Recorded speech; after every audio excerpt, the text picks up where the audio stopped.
Greetings மக்களே, நான் தான் ஹோ. இந்த வீடியோவில் நம்ம என்ன பார்க்க போறோம்னா ஃபயர் ஹார்ட்கோர் நஸ்லாக். ஃபர்ஸ்ட் நஸ்லாக்னா என்ன? நஸ்லாக்ங்கிறது ஒரு செட் ஆஃப் ரூல்ஸ். அதை நம்ம நார்மல் கேட்னா இன்னும் கொஞ்சம் கஷ்டமாக்குறது. அதில் நம்ம ஃபர்ஸ்ட் ரூல்ஸை பார்ப்போம். முக்கியமான ரூல், நம்ம போக்கிமான் உருவாட்டி பெயிண்டட்ஸ்னா போதும், அந்த போக்கிமான் செத்துருச்சுன்னு இருக்கும். அதுக்கப்புறம் நம்ம மொத்தமாக பைக் ரோட் ஆகிக்கணும். நம்ம மொத்த கேமுமே ரீசெட் பண்ணி ஃபர்ஸ்ட்லேருந்து ஆடணும். அதுக்கப்புறம் ஒவ்வொரு போக்கிமானையும் நேம் பண்ணணும்.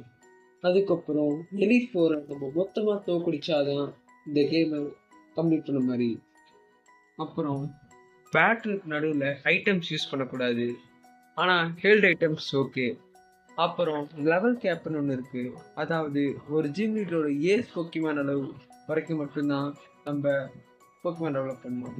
உதாரணத்துக்கு பிராக்கோட ஆனிக்ஸ் அது லெவல் 15 வரைக்கும் இருக்கும். ஸோ நம்ம போக்கிமானை லெவல் 15க்கு மேலே கொண்டு போகக்கூடாது. அப்புறம் போக்கிமானோட லூப் இருக்கக்கூடாது. இதெல்லாம் தான் இந்த ரூல்ஸ். நம்ம வீடியோக்குள்ளே போகலாம்.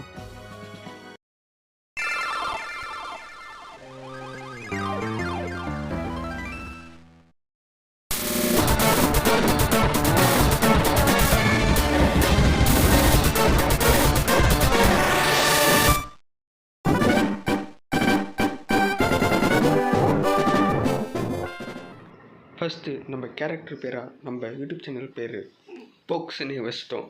அப்புறம் நம்ம ரைவல் பேரை ஆஷ்ன்னு வச்சிட்டோம். அதுக்கப்புறம் எனக்கு இந்த ஜேர்னி எவ்வளோ எக்ஸைட்டிங்காக இருக்க போகுதுன்னு எனக்கு தெரில. அப்புறம் நம்மளோட ஸ்டார்டராக நான் ஸ்கொட்டல் சூஸ் பண்ணியிருக்கேன், ஏன்னா கொஞ்சம் டிஃப்ரெண்ட்டாக இருக்கலாமே. அப்புறம் நம்ம ஸ்கொட்டலுக்கு டேங்க்னு பேர் வச்சுருக்கேன். ஆப்வியஸ்லி ஸ்கொட்டல் இஸ் அ டேங்க். அப்புறம் நம்ம ரைவலோட ஃபர்ஸ்ட் பேட்டில் ஆஷ் அவனை அடி துவைச்சிட்டு நம்ம ப்ரொஃபஸர் ஒர்க் கொடுத்த டாஸ்க்கை கம்ப்ளீட் பண்ணி போயிட்டோம். அதுக்கப்புறம் அந்த பார்சலை வாங்கிட்டு திரும்பி நம்ம இந்த ப்ரொஃபஸர் ஒர்க்கிட்டே கொடுத்துட்டு நம்மளோட ஜேர்னி ஆரம்பிக்கிறோம்.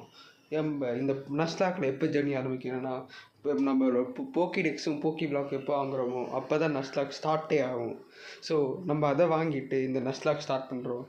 அப்புறம் நம்மளோட ஃபஸ்ட்டு ரூட்டில் நம்ம பிஜியை சந்திக்கிறோம். பிஜியை டேமேஜ் பண்ணிவிட்டு நம்ம அதை போக்கி பால் வச்சு பிடிக்கிறோம். அதுக்கப்புறம் அந்த பிஜிக்கு சிம்பிளான பேர்டுங்கிற பேரை வைக்கிறோம். அப்புறம் ரூட் 22க்கு போய் அங்கே நம்மளோட ஃபஸ்ட் என்கவுண்டராக மேங்கியை பார்க்குறோம். அந்த மேங்கியை டேமேஜ் பண்ணி இன்னொரு போக்கி பால் போட்டு பிடிச்சி அதுக்கு ஜக்குங்கிற பேர் வைக்கிறோம். அப்புறம் இந்த டைமில் எனக்கு ஒரு ஃபைட்டிங் டைப் தேவையில்லை, ஏன்னா என்கிட்ட ஒரு வாட்டர் டைப் இருக்குது. ஸோ அதனால் ஜக்கு எடுத்து பிசி பாக்ஸில் வைக்கிறோம். அப்புறம் வெரிடியன் ஃபாரஸ்ட்டை தாண்டி போகிறோம். அப்படி தாண்டி போனதுக்கப்புறம் பியூட்டர் சிட்டி வரும். அந்த பியூட்டர் சிட்டியில் நம்ம ஃபஸ்ட் ஜிம் இருக்குது. ஸோ இந்த ஷார்ட்டான ஜேர்னி முடிக்கிறோம். நம்ம அடுத்த வீடியோவில் சந்திக்கலாம். பாய் பாய்.